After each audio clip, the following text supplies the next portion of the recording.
This is Eric Mother with Mother.com with a weekend market analysis for April 17th, 18th, 2021.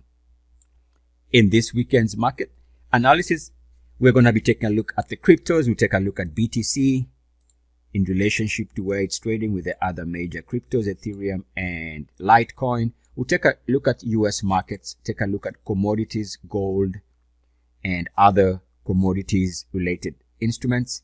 And we'll take a look at some major world markets, in particular the Canadian market and the Nifty. So essentially, we're taking a look here at markets, the last half hour of trading for this week. And we can see markets essentially trading at all-time highs. What an amazing run since 2009. All right, let's begin with the NASDAQ weekly.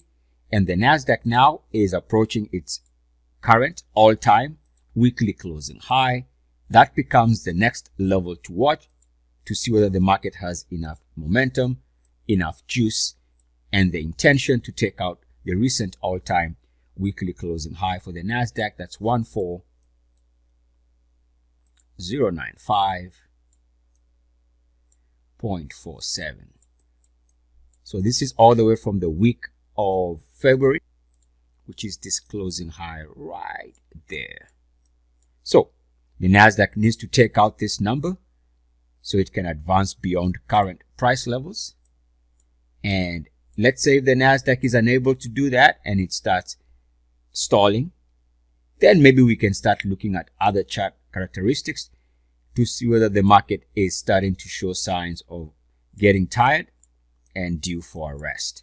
So we shall see. Right now, most of the markets are pointing higher. The momentum, as we know, continues to favor an upward sloping market. So in my opinion, keeping it as simple as possible, this is the number to watch on the NASDAQ.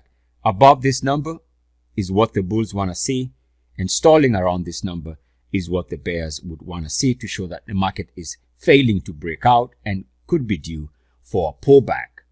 Now that concludes the free portion of this video. The rest of the video is for paid subscribers.